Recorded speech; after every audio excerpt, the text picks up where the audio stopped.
Minister. I think you're going to put all of these economic theories, policies, principles, concepts in the context of the budget planning for the layman to understand. There is nobody best placed to do that than our Honorable Vice President, who is going to translate all these economic policies for the layman to understand what the budget means. So, Honorable Vice President, sir. Thank you very much. Can you sit down, please?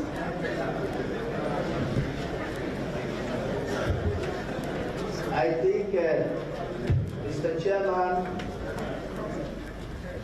I will start to translate that in an anecdote to show that time has changed. When we were very young guys, school-going kids, in secondary school those days, when they say the Minister of Finance is going to pronounce on budget, I remember most of the time I was in Tonkolili district in Jalloh, that is in Konkoleken Chibdom, where I had uncles who were headmasters and principals, who buy a new battery, who all sit down and listen to the Minister of Finance. And I remember those days of Asakbisi Kanu and others, Saliani Suseri. If the Minister of Finance did not announce increase in salaries of head teachers and principals,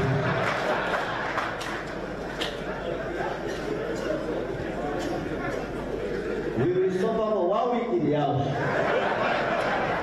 But if those salaries are increased, believe you me, it's another Christmas. So, but time has changed. Today, when you listen to the Minister of Finance, it's structural shift and structural transformation. I want to advise that when you add salary increase there, the people in the villages will listen to you and they will buy batteries for their revenue. So I want to thank you very much, Honorable Minister, for giving me this opportunity every year to come and underline the policy perspectives underpinning the budget process. But first of all, I want to thank you personally, you and your team, your deputy ministers, and the entire team in the ministry over the years for the tremendous work you've done to stabilize the economy and support service delivery. Particularly against the backdrop of very, very difficult, challenging period, not only in the sub-region, but in the entire global economy. We spoke about the dollar, being able to stabilize it. The FS said we want to keep it that way. No, we want to bring it down. And because we want to bring it down, we have taken extraordinary measures to allow the Central Bank of Leone to invest and start using Leones to buy gold, so that that gold reserve is going to constitute the collateral for strengthening the value of the Leone. So we have done all of that, and we expect, and there's a direct relationship between that and the cost of living. You realize that today, in the last couple of months, we have been able to stabilize the prices of essential commodities, but the cost of those commodities in the very far rural areas continue to fluctuate. Because if you buy rice, for example, 850 leones, and then flour 750, onion between 450 and 550 in Freetown and urban towns. When you move further where the road network is very difficult, the price increases a little bit further. So I think we've asked the Ministry of Trade to work on a price stabilization formula wherein businessmen cannot just get up overnight and increase the price of essential commodity without engaging the Ministry of Trade. And we want to do that, and the dollar, like I said, is directly linked to that. We have seen the progressive decrease in food inflation. And then also I want to thank the minister and his team for respecting international financial benchmarking. I was very proud when a couple of weeks ago I was in France. I had the opportunity to interact with senior French officials when they announced to me that Sierra Leone is now qualified for loans from the French Ministry of Finance and Treasury, and that you don't get easily if you don't show seriousness in how you manage the economy. So today, most French companies have been called to the Ministry of Finance to announce that news. Eiffage, Matière, of course, while I was in Paris, I organized several calls with the Minister of Finance to link him up with some of those big French companies that will now access loans from French government with a very small interest rate, about 2 to 3%. And that is what most French countries have been profiting today, given the excellent relationship we have with France and the good relationship between the President of France and His Excellency President Juldeh. Those opportunities are coming to our doorstep, and I want to encourage you to continue to tap on those new opportunities. We have seen a very difficult transition from development financing to subsidy. In the last couple of years, the Ministry of Finance has done extraordinary well, because when there is an increase in the cost of living, we never allowed that to be translated to the ordinary citizens. So we came in the form of subsidies. We subsidized fuel, we subsidized rides. Now the minister just told me they are trying to get back the custom duties on rides. We subsidize electricity. Sierra Leoneans are paying the least for electricity outside of countries like Algeria and those countries that have oil. But in the sub-region, in terms of our tariff structure, and I believe these are very difficult times, but also these are times where we have stood up as a country. We have showcased our capacity to manage the economy very well. So I want to thank you, Honorable Minister, once again. Moving forward, I think you have already outlined the key perspective.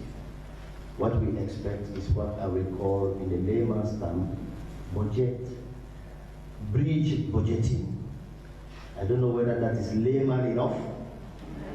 Bridge budgeting means that you build a budget that creates linkages.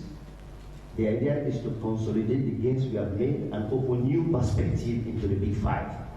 So all the gains we have made in the human capital development sector, we want to keep them, and then we want to build on them, and then we also want to open new perspective. So we want to build a bridge between those gains and the new horizon we are moving into, especially the ones that have been clearly outlined by the Minister of Planning and Economic Development. Some of these gains, I don't need to list them here, we all know them. What we have been able to achieve in the education sector, the budgetary, we have increased budgetary allocation there. We have increased the number of people, added 1 million people to the school system over the years, prioritized girls' education. Of course, health, we've done extremely well in maternal and infant mortality. We have been able to progressively reduce from 2018, when we came, the statistics was 1,165 for 100,000 life births. Today we are at 440, and we are waiting for the new statistics, which we are sure and confident that we're going below, we are going downwards, and that is a very good one, also for infant mortality. In the area of energy, it has been very difficult, but we have achieved. We've been able to expand access. We've been able to improve on solar mini grids. Today, over 54 towns in this country have off-grid solar solution. Tomorrow, I'll be in Potlogo District, in one of the chiefdoms in Lokomsama, one of the big towns in Lokomsama, to put on another grid. So it shows we have been able to work on the transmission lines. We have expanded access, and we continue to subsidize. But moving forward, I will come to that, we need to reduce drastically the energy budgetary support to the energy sector. And that will not come by just increasing tariff, because as a country we are obliged to keep the tariff structure. We know that 90% of consumers are within the social tariff category. We want to keep that. But what we want to see in the energy sector is improved management. Because all the investment that is coming to the energy sector, 480 million from MCC, DFS, and all those, if you increase generation, you modernize the transmission line, you expand distribution network, but the offtake and management, the governance of the sector is not effective, efficient. Believe me, all that investment will go to the ground. So we want to see thorough reform in that sector, particularly the offtake and the utilities, to rise up to the challenge to reduce technical and commercial losses, because we have to get that. Of course, in the area of transport, you've seen connectivity have been improved fiber connectivity. We have expanded the networks. More and more Sierra Leoneans now have access to internet. And then the Wakafine boards, of course, we've done some reform in the port. We are expanding the port. Other potential investors are coming to do further investment in the port to expand the port. In all of these gains, we still look into the future. We look to the future because one key areas I normally tell people, when you have a government that spends a lot of money in the social sector, that government needs to unleash the potential of the productive sector. You need to make money. For you to distribute money, you have to make money. So we have to go to the productive sector. So we are looking into the future. It means while we are trying to support the Big Five, we also have key areas that we need to focus on. We know with the Big Five, already in the last couple of years, we have seen improving local food production, particularly the feed salon. We have seen its movement gradual increase from 947,000 metric tons. Now we are at 1.2 million metric tons. In the last couple of years, we have also, I want to thank you very much for the $10 million grant you've given to farmers. But like we said in one economic management meeting, we still have to do more to ensure that people who want to go into agriculture have competitive loans. They are not subjected to the same interest rate like people who want to go and buy and sell. We have to de-risk that lending. We have to ensure that is something we have started discussing, that we are working with the IFC to see if we can create a collateral funding at the central bank to support people. Because when you go for loans, if you have a collateral funding to support you, you are able to reduce the insurance. If you reduce the insurance, the interest rate will automatically come down. So we have to create additional incentive to encourage private sector investment in the agricultural stream. Like His Excellency normally says, the objective of feed salon is one single objective: increase domestic food production. Because over the years, the amount of money we are spending to import onions, to import poultry products, to import rice is too huge. And that also has corresponding impact. Minister, you know, every time we are under stress from suppliers for additional foreign currency. So when we increase domestic food production, when you have a country like ours that spends about $600 to $800 million to import food, if you reduce that, then you create less stress on the foreign economy. And also, make no mistake, the agriculture sector is the most promising sector for job creation.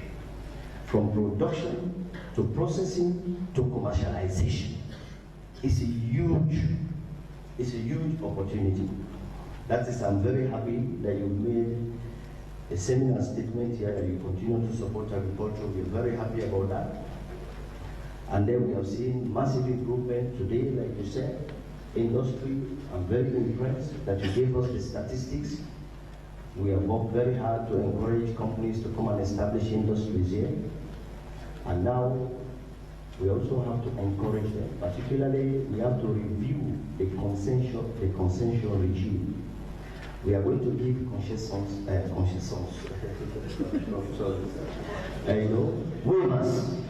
waivers to companies. We want to encourage them to go further up country.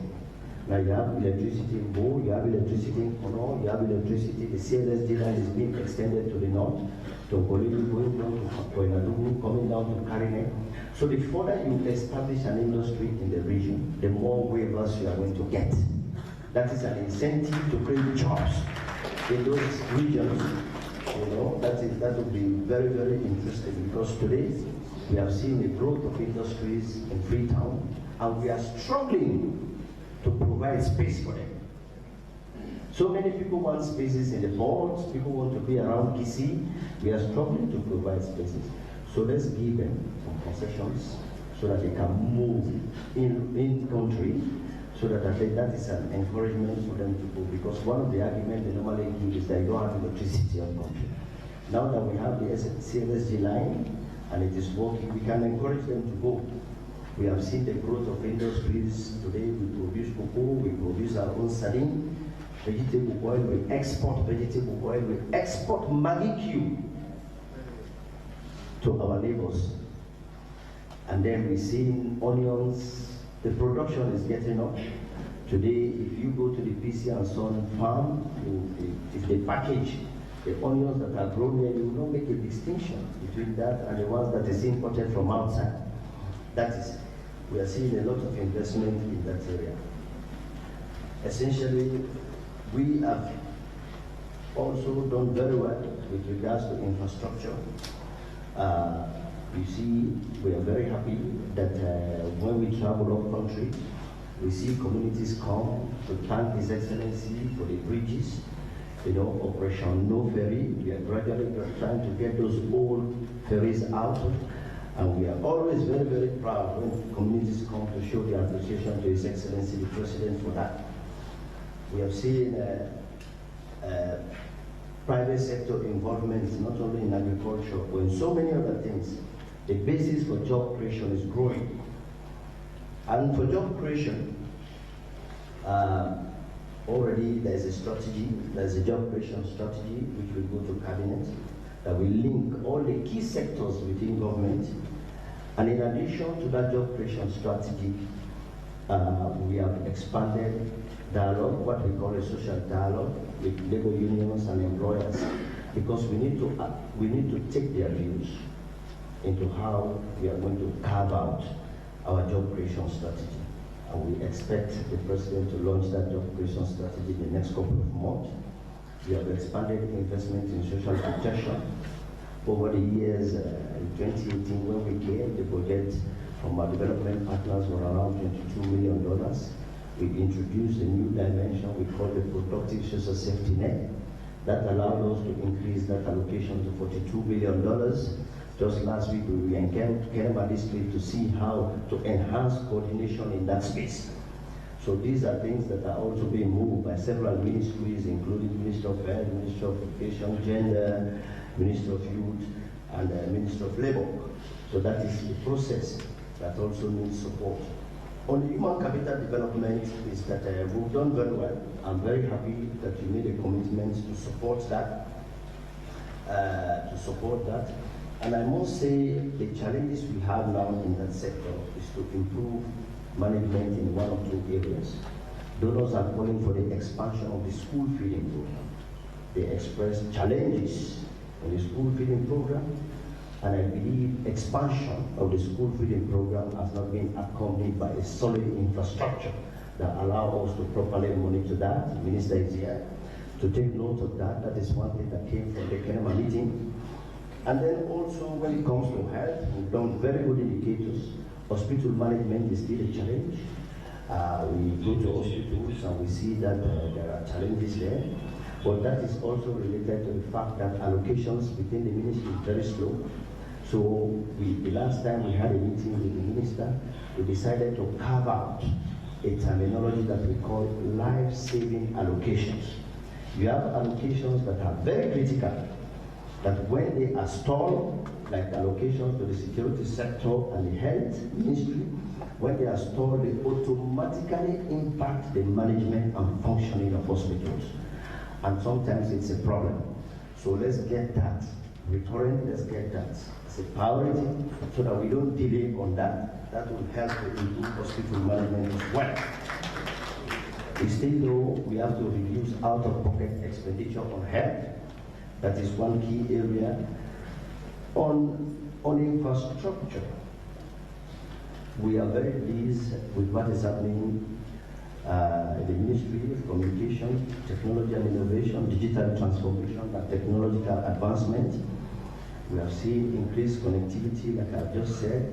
We are now seeing the role of technology in supporting the Big Five and improving governance. We are very, very happy about that. And then also we see the financial inclusion through technology. Just a couple of weeks ago, a big company that is operating in other Francophone countries called Wave, I was very impressed. They came to say, oh, this is one of the biggest money transfer companies. They are opening up here, and we are very, very happy about that. And then, of course, we have spoken about energy, gradual reduction from the budget. Energy needs to break even. And we need to see, we are happy now we have a new chairman of EDSA to see how to improve the management. That is the key challenge in the energy sector. It's not generation. It's not generation. The road network, we are also improving, working on that. And I want to thank the Minister of Works. In the last couple of days, we have been engaged with the Minister of Works, the Road Maintenance Fund, and the SLRA to think about alternative financing model for road networks, so that at least we are able to reduce the stress on the national budget. Public sector reform, of course, this is critical. For you to deliver, for a government to deliver, you need a workforce. You need an efficient, motivated, and a viable public sector infrastructure to help support delivery. So this is a new ministry, and it needs support. Already we established a working group under my supervision. We've done a lot of work there. We wanted to support the ministry to be able to develop, to roll out the public sector policy, so that at least to revamp the reform of the public sector. Since it's a new ministry, it requires support in terms of processes and also in terms of new staffing to enable that ministry to stand on its feet and be able to do excellent work, because that is something. I also want to take the opportunity, honorable ministers, to appreciate ministries that have worked very hard to increase revenue in their respective ministry. I want to start with the Ministry of Fisheries and Marine Resources. We have seen that the revenue is increasing. We know that ministry has got huge potential. They can do more to do that. Through access job creation, we note the very significant strides they have made to increase job opportunities. Another ministry is tourism. We see that have also supported the service sector. The service sector today, as the minister said, it has improved. So tourism is one sector, one ministry that have been doing excellent work around that, trying to create make sure that the service sector contributes. Lands ministry, we have seen a massive increase in the budget of the lands ministry, their contribution to the budget. Today is they have resources, and that resources allow them also to further invest in the new administrative city in Juldeh. You know, we have acquired lands and we need to pay for that. So since they have money, it's a very fine way to do that. We see mines, we've seen the establishment of the Mineral Wealth Fund. That is a cardinal move. I want to thank the Minister of Finance and the Minister of Mines for the establishment of such a fund to add value to our mineral resources. We also want to appreciate ongoing effort and reform in certain key sectors, particularly sectors that need resources. Because if we are investing a lot of money today in free quality education, the future of free quality education is going to be the status of higher and technical education. We have to invest in higher and technical education in essentially three big areas. One is infrastructure. Today when you go to those campuses, they complain they don't have enough classrooms. But I'm also very pleased and thank the minister for the alternative financing model she has presented to Cabinet to generate additional resources to support higher and technical education. Because if we don't get it right, our investment in free quality education is going to seriously be undermined. So there's a lot of work that needs to be done there in terms of human resource, in terms of infrastructure. And also I'm very happy that the mention of the local councils.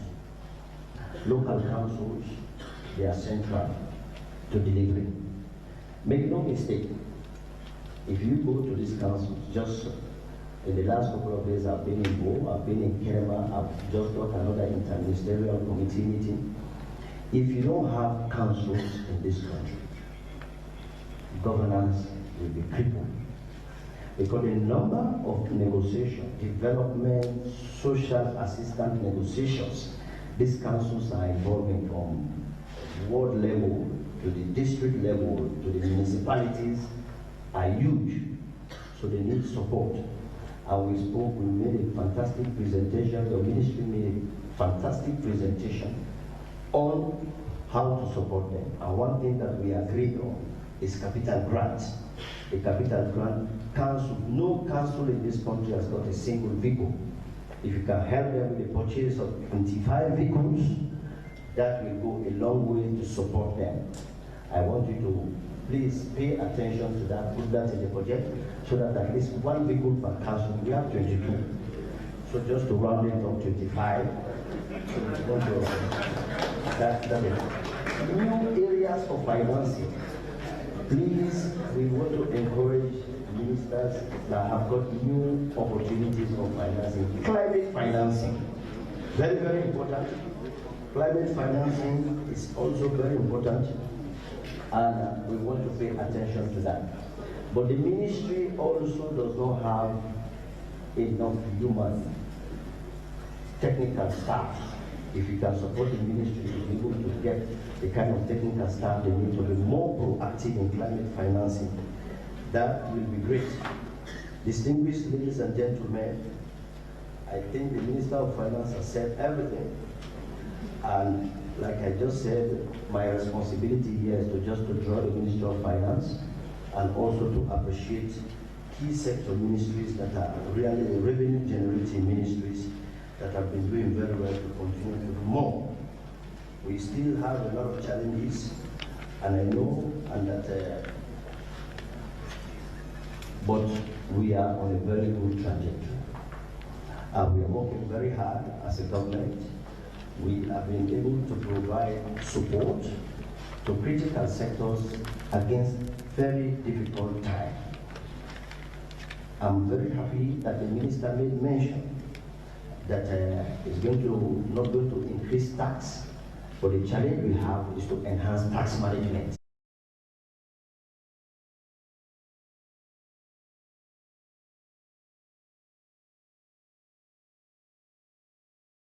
Possible for public-private dialogue. They should be able to create a platform. The National Investment Board should be able to create a platform for that dialogue, so that at least feed the outcomes of those dialogues to get private sector involvement in the budget process, not only in the budget process, and also in being competitive, into that. So I think that is a very, very good point. And I hope I see that the DG of the National Investment Board is here. They have been doing that, maybe is to expand the dialogue, the PPD dialogue, so that they can make very good impact, particularly around taxation. I also want to encourage the Ministry of Finance to support processes that increase efficiency regime. Efficiency regime meaning that, like I just mentioned, school feeding is one key area. Make sure that the life-saving allocations, how to make sure it is regular and it comes on time, because hospitals need to be. There are also key sectors that need support, Mr. Minister. One key sector is the Ministry of Information that have been doing extraordinary work over the last 1 year, and they need support. And they need support to expand their work. And these are usually supports that are outside of the normal budgetary allocation, because events do come. Events do come, and they are big events, and they need support. But at least that is critical. The Leone Broadcasting Corporation is still in the 1960s mood. We need now to take it to a postmodern age. We need analog TV. We need to improve that. These are investment that comes with a lot of added value. The more people will go there, they'll be able to make money. They'll be able to cover programs. They'll have resources. But when they are rich and quality and mobility is very low, it becomes a problem. And also the support to the fight against push. This is the support that usually government itself within the budgetary that is also, don't forget about that, it's also very important. We see the NDLA, they are doing fantastic work, but they are struggling with mobility capacity. How do we support that fight? It is going very well. Just yesterday, the director of NDLA was telling me the price of push has gone to 55 billion. It's essentially because we have been able to squeeze the distribution network and increase vigilance at the port. So now people take risks to sell it. People take risks to sell it. I believe with additional support, they'll be able to close. They'll be able to close that gap. I'm also happy security sector is also one we have done very well over the years with regards to the security and defense sector. When His Excellency came, he promised a 100% salary increase, and we have seen that 25% per year over the last 4 years. That has gone very well. We have increased the mobility capacity of the security sector. For a long time in the history of this country, we now have a modern communication equipment for the police that they no longer depend. They no longer depend on using mobile phone to pass operational orders. We have one. So I want to thank the minister for that. And these are just some ideas I want to share with you. To thank you and to thank all those ministers that are working very hard.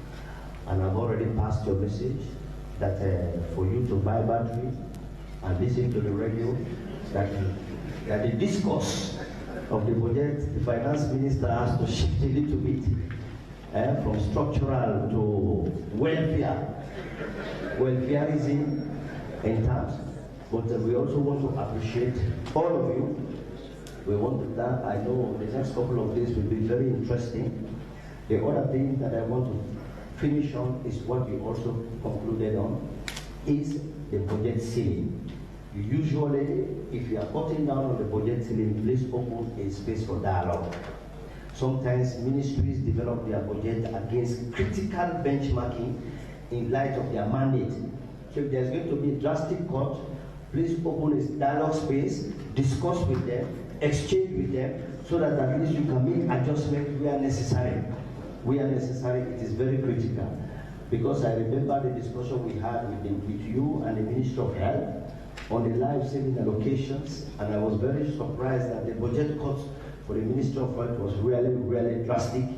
And these are life-saving allocations, and we need to keep them to get the hospital particularly function at the optimal level we want them. So, honorable ministers, distinguished ladies and gentlemen, I want to thank you for your time. And in the usual traditional way, this is how we start the budget hearing. I'll give you my own modest layman contribution, as the Finance Secretary says, and we hope that the dialogue for budgeting will continue, and that more importantly, like you said, I am very impressed when I went to Brussels, and I went to France, and I went to Europe, and that the way they appreciated the management of the economy in this very difficult time. I was really proud, and I want to thank you very much. I wish you good. Thank you.